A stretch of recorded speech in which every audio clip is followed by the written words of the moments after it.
திருவண்ணாமலை போலாமா? எஸ். நாங்க ரொம்ப ரொம்ப மந்த் வந்துட்டு ஆல்மோஸ்ட் ஒரு 9 மந்த் ஆயிடுச்சு நாங்க திருவண்ணாமலை போயிட்டு. ரெகுலரா போவோம். பாஸ்ட் ஒரு 2 or 3 இயர்ஸா போயிட்டு இருக்கோம். பிகாஸ் வந்துட்டு ஒரு பாசிட்டிவ் வைப் வந்துட்டு கிடைக்குது. தென் வந்துட்டு மைண்ட் வந்துட்டு ஒரு பீஸ்ஃபுல்லா இருக்க ஒரு ரீசனால வந்துட்டு நாங்க வந்துட்டு இந்த திருவண்ணாமலை கிரிவலம் வந்துட்டு எங்களுக்கு எப்போல்லாம் டைம் கிடைக்குதோ அப்பெல்லாம் போவோம். எஸ். ரொம்ப மழை. இன்னைக்கு மழை கூட பொருட்படுத்தாம நிறைய பேர் கிரிவலம் வந்திருந்தாங்க.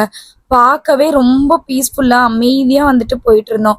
ஆனா நிறைய பேர் கேக்குறாங்க அங்க போனா உங்களுக்கு எப்படி இருக்கு, நல்லா இருக்கா அப்படின்னு. என்ன இருக்கு, எதற்காக எல்லாரும் இவ்வளவு பேர் வராங்கன்றதே தெரிய மாட்டேங்குது.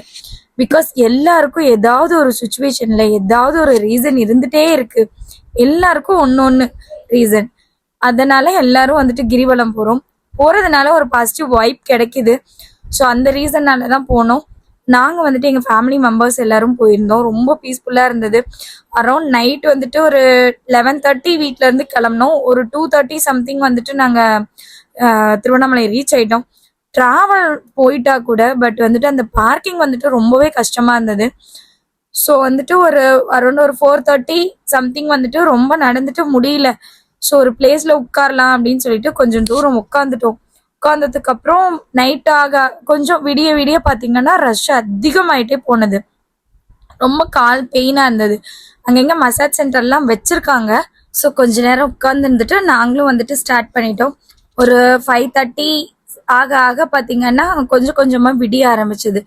மார்னிங் விடிய ஆரம்பிக்கும் போது ரஷ் வந்து ரொம்பவே அதிகமா இருந்தது. ஸோ இந்த மலை தான் வந்துட்டு நம்மளோட திருவண்ணாமலை உச்சி தீபம் ஏத்துற மலை சொல்லுவாங்க. ஸோ அந்த இடம் நின்று நாங்கள் சாமி தரிசனம் பண்ணிட்டு அதுக்கப்புறமா வந்துட்டே இருந்தோம். கொஞ்சம் தூரத்துல 12 ஜோதிர்லிங்கம் அப்படின்னு சொல்லிட்டு ஒரு டெம்பிள் மாதிரி வச்சிருந்தாங்க. ரொம்ப அழகா இருந்துச்சுங்க. ஒவ்வொரு ஊரோட சிவன் எப்படி இருப்பாரு அந்த கோவில்ல அப்படின்றதையும் இங்க ரொம்ப அழகா தத்ரூபமா வந்துட்டு அவங்க ரெடி பண்ணி வச்சிருந்தாங்க. நான் இது வரைக்கும் பார்த்ததே இல்லை. ஸோ ஒரு மாதிரி பீஸ்ஃபுல்லா ரொம்பவே ஹாப்பியா இருந்தது. ஸோ ஒரு ஜோதிர்லிங்கம் பார்த்துட்டு கேதார்நாத்ல எப்படி இருக்கும், பீமா சங்கர், தென் வந்துட்டு ஒவ்வொரு லிங்கம்க்கும் மேலையும் வந்துட்டு நேம் போட்டிருந்தாங்க. ஸோ அது எல்லாத்தையும் வந்துட்டு நான் பார்த்துட்டு ஒரு லிங்கமும் வந்துட்டு நாங்கள் பார்த்துட்டே வந்தோம். சாமி தரிசனம் பண்ணிட்டு வெளியே வந்துட்டோம். நாங்கள் வெளியே வரும்போது பார்த்தீங்கன்னா அரௌண்ட் ஒரு 8:30 சம்திங் நாங்கள் வந்துட்டு அந்த கோபுரம் கிட்ட ரீச் ஆகுற மாதிரி பிளான் பண்ணியிருந்தோம். ஸோ அதே மாதிரியே வந்துட்டு சாமியெல்லாம் கும்பிட்டுட்டு ஒரு 8:30 ஆக ஆக பாத்தீங்கன்னா ரொம்பவே ரஷ் அதிகமாயிட்டே இருந்தது. பிகாஸ் நைட் வந்து சந்திர கிரகணம் அப்படின்னு சொல்லியிருந்தாங்க. ஸோ சாட்டர்டேவே வந்துட்டு நிறைய பேர் வர ஸ்டார்ட் பண்ணிட்டாங்க. நாங்கள் சாட்டர்டே நைட் கிளம்பி மண்டே மார்னிங்லாம் வந்துட்டு எங்களோட கிரிவலம் வந்துட்டு ஃபைனல்லாம் வந்துட்டு ஒரு 8 o'clock ஃபினிஷ் பண்ணிட்டு 8:30 சம்திங் நாங்கள் கோவில் கிட்ட வந்துட்டோம். கோவில் கிட்ட வர வர பாத்தீங்கன்னா ரொம்ப அதிகமா கியூ போனது. சரி சாமி பார்க்க நின்னோம்னா ரொம்ப ரஷ் அதிகமாயிடும் அப்படின்னு சொல்லிட்டு நாங்க என்ன பண்ணோம்னா கோபுரம் தரிசனம் பண்ணிட்டு கிளம்பலாம். பிகாஸ் கிட்ஸ் எல்லாத்தையும் வீட்டுல விட்டுட்டு போயிருந்தோம். கற்பூரம் வாங்கிட்டு கோபுரம் கிட்ட போயிட்டோம்.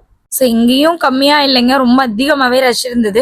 ஸோ அப்படியே நின்றுட்டு ஃபைனல்லாம் வந்துட்டு அண்ணாமலையார் கோபுரத்தை வந்துட்டு நாங்க ஒரு 8:45 வந்துட்டு சாமி கும்பிட்டுட்டு அகெயின் நாங்க வந்துட்டு இதுக்கு போறதுக்கு ரொம்பவே டைம் ஆயிடுச்சுங்க.